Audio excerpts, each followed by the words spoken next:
Namaku Rinai. Malam terang, langit bersih tak tersaput awan. Bintang tumpah mengukir angkasa, membentuk ribuan formasi. Angin malam membelai rambut, lembut, menyenangkan. Menelisik bernyanyi di sela-sela kuping. Gema takbir memenuhi jalan. Malam ini, karnaval hari raya. Kesenangan melingkupi kota kami, beduk digebuk bertalu-talu. Dalam irama rupa-rupa, sedikit kasidahan menyerupai orkes Melayu, dangdut. Sedikit ngerok juga ada. Bukankah tidak ada standar baku dalam urusan menabuh beduk takbiran? Bahkan di masjid sebelah rumah, pakai gaya jazz full swing segala. Seperti halnya irama beduk, takbir pun dilafalkan berdasarkan versi masing-masing, sesuai dengan logat muasal keturunan mereka. Kalau hendak mendengar aksen ketimuran, dengarlah di masjid sana. Aksen kental kedaerahan, dengarlah di masjid sini. Langgam takbir pulau seberang, langgam takbir pulau sini. Apapun itu, semuanya sama. Malam kemenangan. Semua berlomba menggemakan nama besar Tuhan. Semua muka mengekspresikan kebahagiaan. Mulut-mulut mendesah atau malah berteriak seperti anak-anak di masjid ujung gang yang berebut mic. Berguling-guling menyikut rekan sepantaran. Meneriakkan takbir dengan suara fals bin cempreng. Asyik sekali. Tidak penting keluh protes telinga-telinga yang mendengarkan. Dan tangan-tangan refleks mulai bekerja. Memukul-mukul. Lihatlah orang-orang tua di panti jompo perempatan utama kota. Umurnya sih berbilang 70. Malam ini mereka sepi. Tak ada sanak famili mendatangi. Siapa yang peduli? Tapi tangan mereka mulai mengetuk-ngetuk pelan dinding tanpa disadari. Pinggiran ranjang, pegangan kursi, meja jati atau entahlah dengan irama yang pernah mereka mainkan dulu. Irama waktu kanak-kanak sungguh membahagiakan. Berlari-lari takbir sambil memukul galon plastik. Mereka sebentar lagi juga kembali kanak-kanak. Simaklah aki-aki yang duduk di pojokan. Setahun terakhir, kelakuannya sempurna sudah macam kan anak-anak. Mandi dimandikan, makan disuapi, 2 kali sehari merengut kepada perawat untuk urusan sepele. Mulai dari memaksa memakai rok dan gincu, hingga enggan buang air kalau tak diceboki. Malam ini tangannya terkulum di mulut. Tidak sibuk mengetuk seperti temannya. Dia lagi merajuk soal buka puasa tadi sore. Ingin makan sate kambing, mana boleh lah. Mau ditaruh mana penyakit darah tinggi, jantung, asam urat, dan kolesterol lainnya. Aduh, meski sedang sebal, mukanya tetap menyeringai-ringai bagai anak kecil dijanjikan baju lebaran. Maklum, hari raya. Tidak, kisah ini tidak akan membicarakan panti jompo. Malam ini kita akan membicarakan panti asuhan, tempat anak-anak tidak beruntung ditampung. Cerita mengharukan ini toh juga bermula dari masa anak-anak, masa-masa yang seharusnya indah itu. Masa saat pemahaman hidup mulai dibentuk. Sepelemparan batu dari gedung panti jompo itu berdiri seadanya sebuah panti asuhan. Masih satu yayasan, maka letaknya berdekatan. Rumah itu bercahaya. Lazimnya sebuah rumah yang sedang menyambut hari raya. 3 lampu teras dihidupkan semua. Tak apalah, malam ini lupakan soal tarif listrik yang mencekik. Di bagian dalam panti itu lebih bercahaya lagi. Anak-anak berlarian sibuk memamerkan baju baru untuk sholat id esok. Televisi dihidupkan, menyiarkan takbir akbar dari halaman istana. Radio dinyalakan, merelai acara yang sama. Pembawa acaranya bak komentator bola sibuk berkomentar tentang prosesi menabuh beduk sebentar lagi. Anak-anak itu sih tidak peduli. Mereka sedang asyik jahil menjawil, dorong-mendorong sambil mulut terus mengunyah makanan kecil yang berserak di meja. Tertawa. Namun sayang 1000 kali sayang. Ketika malam ini di ruang tengah panti, di istana, di jalanan kota, dan di seluruh bumi buncah oleh sukacita, lihatlah kesedihan yang memancar di mata gadis kecil berumur 6 tahun. Gadis kecil malang yang apa mau dikata akan memegang semua penjelasan kisah ini.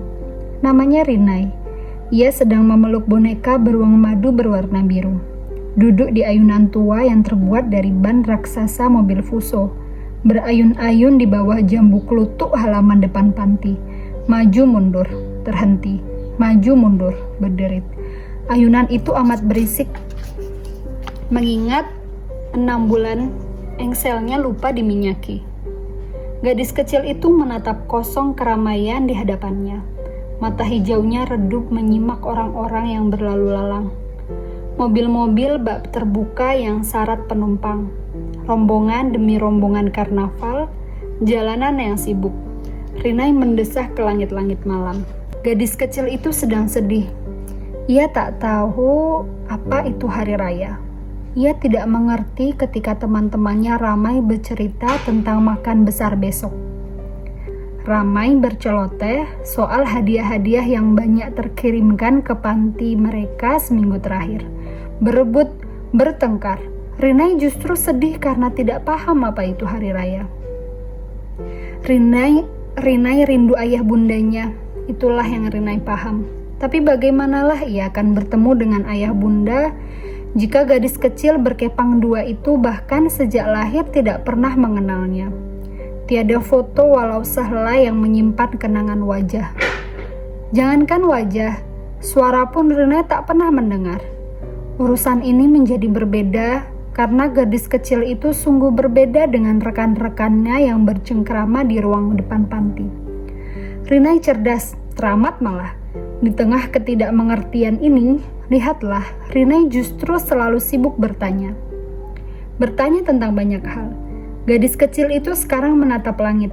Ia mendesah lemah sambil memeluk erat boneka beruang madunya. Bertanya. Tadi sore Rinai sibuk bertanya ke Kak Amel. Sibuk bertanya tentang ayah bunda, sibuk mengeluh, sibuk protes. Kak Amel, wanita berusia 30-an pengurus panti yang justru sedang sibuk mencatat, membagi kiriman parsel hari raya yang datang jengkel diganggu. Kemudian tidak sengaja membentak, menyuruhnya menyingkir, dan gadis kecil itu pergi dengan hati terluka. Yatim piatu itu dibentak. Maka sepanjang sore ini, Rinai duduk sendiri di ayunan pohon jambu depan panti sambil memeluk boneka beruang madu miliknya. Tidak peduli ketika teman-temannya berbuka hari ke-30. Tidak peduli ketika Kak Amel mendekat, membujuknya masuk ke dalam. Bahkan Rinai tidak peduli saat Kak Amel mencium tangannya meminta maaf soal urusan bentak-membentak tadi siang. Rinai ingin sendiri, menyuruh Kak Amel pergi. Rinai ingin bertanya langsung padamu, tanpa perantara. Maka kepalanya mendongak ke atas, mencari mukamu, yang konon katanya ada di mana-mana. Menggetarkan sekali mendengar pertanyaan yang tidak terucap itu. Menggetarkan sekali menyimak percakapan tanpa suara itu, karena engkau selalu menjawab setiap pertanyaan. Sungguh, satu jawaban untuk satu pertanyaan. Jawaban yang sempurna, tidak lebih, tidak kurang. Tetapi Rinai tidak tahu itu. Ia terlampau kecil untuk mengerti. Rinai hanya tahu ia mau menangis, hatinya sedih, teramat sedih malah. Maka matanya pelan membasah, memeluk boneka beruang madunya lebih erat. Angin semilir yang lembut justru menikam perasaan. Sendiri, sepi. Setelah sekian lama menanti jawaban, Rinai perlahan menunduk, pegal. Kepalanya lelah mendongak. Kalau anak-anak lain punya ayah, kenapa ia tidak? Kalau anak-anak lain punya bunda, kenapa ia tidak? Ia sungguh tidak berharap banyak. Ia hanya ingin malam ini, saat puasanya untuk pertama kali genap sebulan, ia ingin bercerita dengan bangga pada ayah bunda. Tidak berharap hadiah seperti yang lain. Rinai hanya ingin bercerita. Setelah itu mereka pun boleh pergi lagi. Mengapa tidak ada yang bisa memberikan penjelasan padanya atas permintaan yang amat sederhana ini? Wahai, mengapa tidak ada yang bisa menjelaskannya? Satu bulir air akhirnya merekah, menggelayut di pelupuk mata Rinai. Pelan, kristal air itu bergulir menggelinding, membentuk parit di pipi, membentuk gurat kemilau di lesung. Tetes air itu terdiam sejenak di dagu, menumpuk, membesar. Kemudian dalam gerak yang lambat, yang pilu terlepaskan.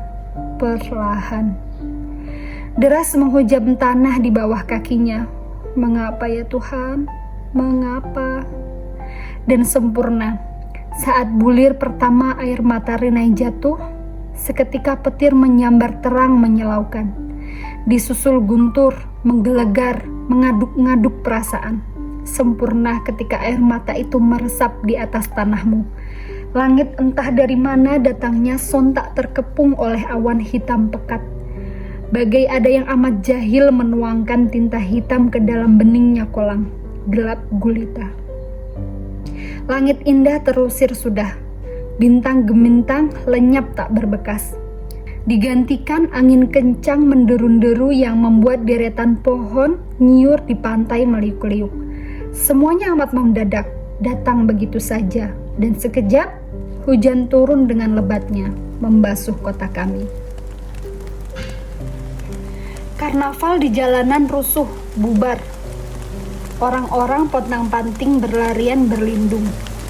Beduk-beduk di atas mobil ditinggalkan. Galon plastik dilempar sembarangan. Sarung-sarung jadi payung darurat. Peci miring semakin miring. Sibuk menghindari hujan aneh yang entah bagaimana pula tiba-tiba datangnya. Beberapa dari mereka malah mulai mengomel. Lihatlah hujan ini, merusak malam takbiran yang meriah. Rinai tidak berlindung, ia tidak menghindar. Ia tidak mengomel. Gadis kecil itu masih diam mendekap erat bonekanya. Mencoba melindungi teman sejak kecilnya itu. Badan Rinai kuyup sekuyup hatinya. Kepang rambutnya menggelayut lemah di sela-sela telinga. Basah sebasah perasaannya. Terisak. Kak Amel marah tadi sore. Rinai menyesal telah mengganggu Kak Amel. Bukankah Kak Amel sudah amat baik selama ini? Banyak bercerita, selalu tertawa, mengajarkan semua. Kenapa Rinai malah sibuk bertanya soal ayah bunda? Kenapa Rinai bertanya hal serupa itu sepanjang bulan? Hei, malah sepanjang tahun, setiap hari, seperti minum obat. Seharusnya Rinai justru membantu Kak Amel membawa paket-paket yang terkirim ke ruang tengah panti, menumpuknya jadi rapi. Bukankah Rinai anak yang baik? Tetapi ia terlanjur menonton salah satu stasiun TV siang tadi. Melihat kebahagiaan mereka yang menyambut Lebaran bersama keluarga, pergi bersama sholat id di lapangan, menggelayut manja naik ke bahu ayah, berpegangan tangan, berjalan bersisian dengan bunda, mengenakan kerudung putih. Rinai menangis lagi. Urusannya malam ini sederhana. Ia rindu ayah bunda. Ia ingin ayah bunda. Maka kuasa langit menjawabnya dengan amat sederhana.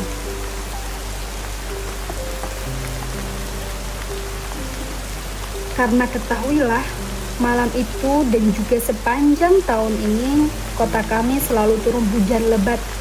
Ketika gadis kecil berkepang dua itu menangis. Itulah rahasia kecil Rinai. Tangisnya mengundang hujan. Dan dari sinilah semua kisah mengharukan ini bermula. Di detik, menit, dan jam yang bersamaan, ribuan kilometer di rumah sakit terbaik ibu kota dengan segenap fasilitasnya, tulisan hijau di mesin medis berdengking.